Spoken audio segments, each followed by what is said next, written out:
امریکہ کے خلیج فارس کے اتحادیوں میں ٹرمپ کے حوالے سے مایوسی بڑھنے لگی۔ واشنگٹن پوسٹ کے مطابق عرب اور مغربی حکام کا کہنا ہے خلیجی رہنماؤں کو خدشہ ہے صدر ٹرمپ ایران کے ساتھ امن قائم کرنے کے لیے ضروری سفارتکاری انتظام کرنے سے قاصر ہیں۔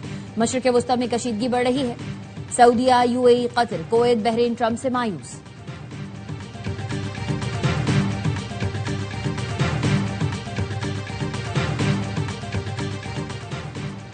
اور آزاد کشمیر میں حکومت سازی کے لیے مشاورت۔ نواز شریف کی زیر صدارت مری میں نون لیگ کا اجلاس۔ آزاد کشمیر کی وزارت عظمیٰ کے لیے پارٹی صدر شاہ غلام قادر مضبوط امیدوار۔ طارق فاروق اور وقار نور کے نام بھی زیر غور۔ پی پی رہنما ندیم افضل چند کہتے ہیں آزاد کشمیر میں اپنی مرضی کے نتائج تیار کیے گئے، پہلے پنجاب میں بھی ایسے نتائج تیار ہوئے تھے۔ سندھ میں نئے صوبوں کا مقدمہ سب سے زیادہ مضبوط ہے۔ وکلا سے بات کر لی، سپریم کورٹ سے رجوع کریں گے۔ Chairman M Q M Pakistan Khalid Maqbool Siddiqui کی پریس کانفرنس، کہا نئے صوبوں کے لیے قومی ڈائیلاگ کی ضرورت ہے۔ صوبے بنانا اگر غداری تھا تو آئین میں ذکر کیوں؟ مصطفیٰ کمال نے کہا سب مان گئے مگر پیپلز پارٹی نے لوکل باڈی ترمیم کی مخالفت کی۔ اب ہم ایڈمنسٹریٹو یونٹس بنانے کی ہر تحریک کا حصہ بنیں گے۔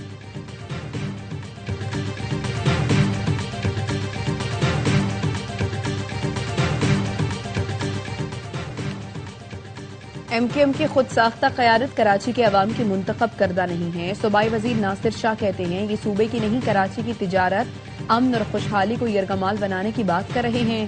ترجمان سندھ حکومت سعدیہ جاوید نے کہا خالد مقبول صدیقی آئین کا آدھا سچ بول کر عوام کو گمراہ کر رہے ہیں۔ نفرت پھیلا کر ملک کو تقسیم کرنے کی اجازت نہیں دی جا سکتی۔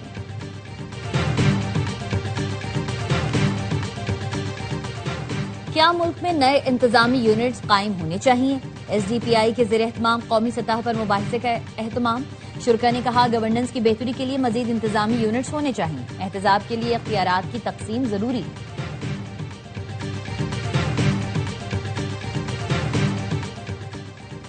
پیٹرولیم لیوی کے خلاف جماعت اسلامی کا مختلف شہروں میں احتجاج۔ چاروں صوبائی دارالحکومتوں میں دھرنوں کا اہتمام۔ کراچی میں گورنر ہاؤس جانے والے راستے بند۔ لاہور میں وزیر اعلیٰ ہاؤس جانے کے لیے کارکن مسجد شہداء کے قریب جمع۔ پشاور میں گورنر ہاؤس کے سامنے کارکنان کا دھرنا۔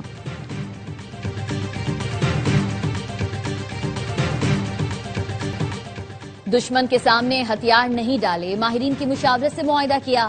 ایرانی صدر مسعود پزشکیان کہتے ہیں امریکہ سے معاہدہ قومی وقار اور رہبر معظم کے اصولوں کے تحت طے پایا۔ عوامی اتحاد اور مزاحمت کے ذریعے موجودہ مشکلات پر قابو پائیں گے۔ چیف مذاکرات کار باقر قالباف نے کہا ایران سیاسی و عسکری دونوں محاذ پر فتح یاب ہوا، تمام اہداف حاصل کر لیے۔ امریکہ اور اسرائیل نے باقاعدہ اعلان کردہ اہداف کے ساتھ ایران پر حملہ کیا لیکن کسی بھی سطح پر اپنے اہداف حاصل نہیں کر سکے۔ طے کردہ اہداف کے حصول میں ناکامی دشمن کی شکست اور ایران کی فتح ہے۔ امریکہ سے مفاہمتی یادداشت سفارتی محاذ پر کامیابی اور فوجی کامیابی کے استحکام کی دستاویز ہے۔ ایران اور عمان نے آبنہ ہرمز میں جہاز رانی کے راستے کے نقشے پر اتفاق کر لیا۔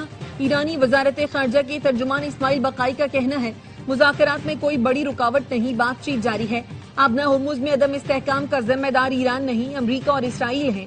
ایرانی قومی سلامتی کمیٹی کے سربراہ ابراہیم عزیزی نے ایکس پر پوسٹ میں لکھا امریکی صدر آبنہ ہرمز بند کرنے کی دھمکیاں دینا بند کریں اور اپنی سیکیورٹی کی فکر کریں۔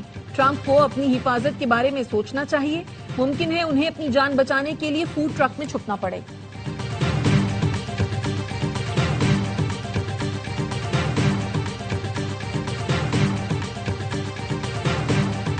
امریکہ کا ٹیرف سے بچنے کے لیے چین پر بڑے پیمانے پر تجارتی دھوکہ دہی کا الزام۔ وائٹ ہاؤس کا کہنا ہے چینی اشیاء اسرائیل اور بھارت سمیت 40 سے زائد ملکوں کے ذریعے امریکہ لائی جاتی ہیں۔ چین تجارتی دھوکہ دہی سے سالانہ $300 ارب بچا رہا ہے۔ صدر ٹرمپ نے سماجی رابطے کی ویب سائٹ پر وائٹ ہاؤس کی رپورٹ شیئر کر دی۔ ذرائع کا کہنا ہے جن ملکوں سے چینی اشیاء کی امریکہ غیر قانونی ترسیل کی جاتی ہے ان میں پاکستان شامل نہیں۔ چینی حکام نے امریکی الزام مسترد کر دیا۔ واشنگٹن میں چینی سفارت خانے کا کہنا ہے ترسیل کردہ اشیاء پر یک طرفہ اقدامات سے تھرڈ پارٹی مفادات کو ہدف نہیں بنانا چاہیے۔ چینی اشیاء کو دبانے کے لیے قومی سلامتی کا جواز اور یک طرفہ ٹیرف کو مسترد کرتے ہیں۔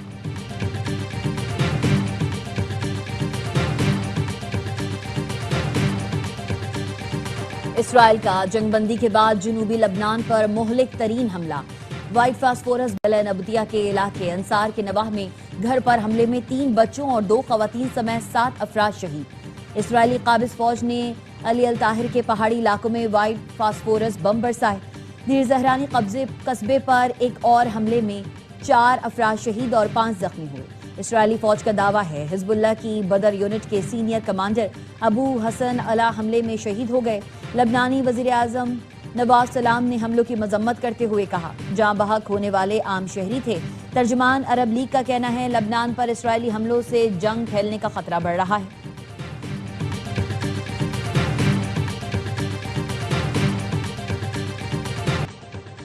بلوچستان کے ضلع خاران میں سیکیورٹی فورسز کا انٹیلیجنس بیسڈ آپریشن، فتنہ خوارج کے ساتھ دہشت گرد ہلاک، متعدد زخمی۔ سیکیورٹی ذرائع کا کہنا ہے رد الفتنہ 3 کے تحت سیکیورٹی فورسز نے خاران کے علاقے لجے میں انٹیلیجنس بیسڈ آپریشن کیا، دہشت گردوں کے ٹھکانوں کو مکمل تباہ کر دیا۔ خوزدار کے پہاڑی سلسلے میں سیکیورٹی فورسز کا ایکشن، فائرنگ کے تبادلے میں 10 دہشت گرد مارے گئے، متعدد زخمی ہوئے۔ صدر آصف زرداری اور وزیر داخلہ محسن نقوی کا سیکیورٹی فورسز کو خراج تحسین۔ صدر زرداری نے کہا دہشت گرد عناصر کے خلاف کارروائیاں قومی سلامتی کے تحفظ کے لیے ناگزیر ہیں۔ محسن نقوی نے کہا دہشت گردی کے خلاف جنگ میں قوم یکسو اور متحد ہے۔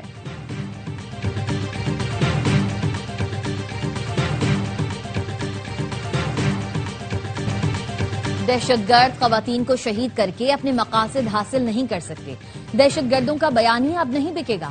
صوبائی وزیر بلوچستان راحلہ حمید کی دیگر ارکان کے ساتھ نیوز کانفرنس۔ مشیر وزیر اعلیٰ مینا مجید نے کہا فتنہ ہندوستان کے دہشت گرد خواتین اور بچوں کو نشانہ بنا رہے ہیں، بلوچستان میں ہونے والی دہشت گردی کا خاتمہ کریں گے، کسی کو بلوچستان میں امن خراب کرنے کی اجازت نہیں دی جائے گی۔ ڈپٹی اسپیکر غزالہ گولا نے کہا خواتین کو قتل کرنے والے دہشت گردوں کو سزا ملے گی۔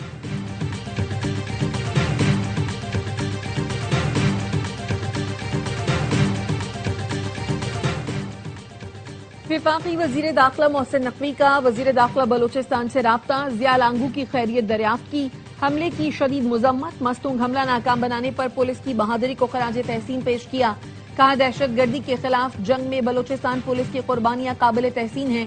ضیاء لانگو نے خیریت دریافت کرنے اور حوصلہ افزائی پر محسن نقوی کا شکریہ ادا کیا، کہا دہشت گردوں کے خلاف جنگ کو منطقی انجام تک پہنچایا جائے گا، ہم دشمن عناصر کے مذموم عزائم کامیاب نہیں ہونے دیں گے۔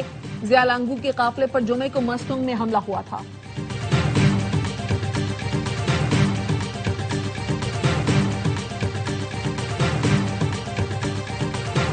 گڈز ٹرانسپورٹرز اور حکومت کے درمیان گورنر ہاؤس سندھ میں مذاکرات، گورنر سندھ نہال ہاشمی، وفاقی وزیر علیم خان، صوبائی وزیر سعید غنی، آئی جی موٹر وے اور ٹرانسپورٹرز رہنماؤں کی شرکت۔ ٹرانسپورٹرز نے اپنے مطالبات سے حکومتی وفد کو آگاہ کیا۔ ذرائع کا کہنا ہے ٹرانسپورٹرز نے اپنے کسی بھی مطالبے سے پیچھے ہٹنے سے انکار کر دیا۔ وفاقی وزیر احسن اقبال کی ٹرانسپورٹ یونین سے ہڑتال ختم کرنے کی اپیل۔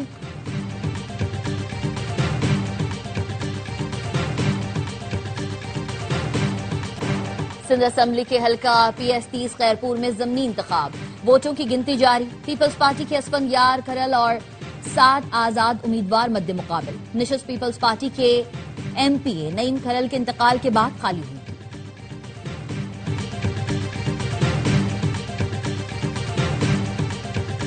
رینجرز اور سی ٹی ڈی کا کراچی جیکب لائن میں آپریشن، فتنہ خوارج کے دہشت گرد شہزاد اور ڈنگر کو گرفتار کر لیا۔ ترجمان رینجرز کا کہنا ہے گرفتار ملزم اور اس کے ساتھی حساس مقامات پر دہشت گردی کی منصوبہ بندی کر رہے تھے۔ دہشت گرد کے دیگر ساتھیوں کی گرفتاری کے لیے چھاپے مارے جا رہے ہیں۔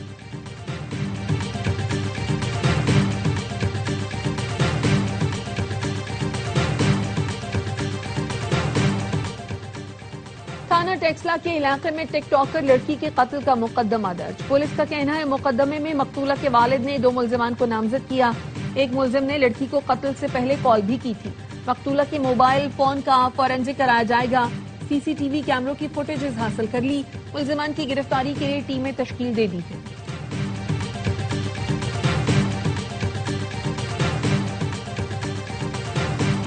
انڈونیشیا میں ہولناک زلزلے سے تباہی، اموات 51 ہو گئی، 2000 افراد عارضی پناہ گاہ منتقل، 1300 گھروں کو نقصان، لینڈ سلائیڈنگ کے باعث سڑکیں بند ہو گئی، امدادی کام میں دشواری کا سامنا۔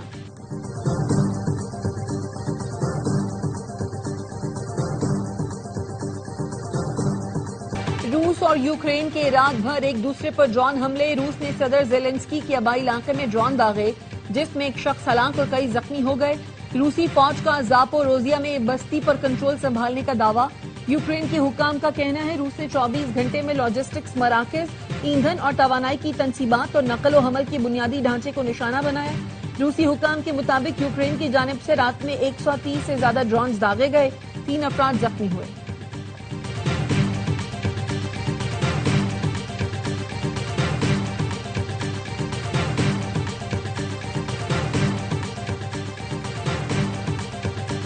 امریکی شہر انڈیانا پولس میں خالستان ریفرنڈم کا انعقاد آج ہوگا. سکھ برادری خالستان کے قیام کے لیے ووٹ ڈالے گی. امریکہ کے مختلف شہروں سے سکھوں کی بڑی تعداد انڈیانا پولس پہنچ گئی. خالستان کونسل کے سربراہ بخشش سندھو کہتے ہیں بھارت 1947 سے سکھوں پر ظلم کرتا رہا ہے. خالستان کا قیام ناگزیر ہے.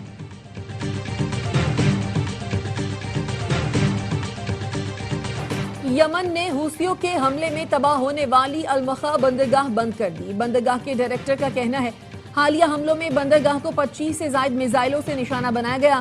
حوثی باغیوں کے حملے میں 8 یمنی باشندے جاں بحق ہو گئے.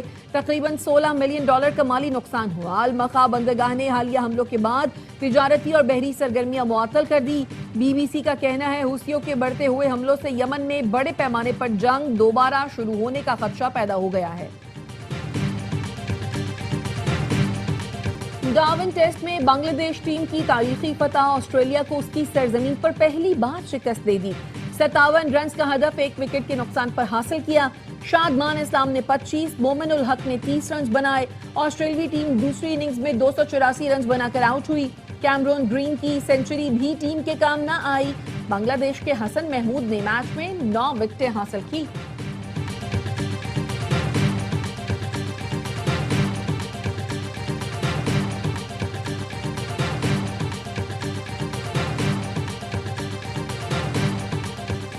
اور قوالی کے بے تاج بادشاہ استاد نصرت فتح علی خان کو مداحوں سے بچھڑے 29 برس بیت گئے.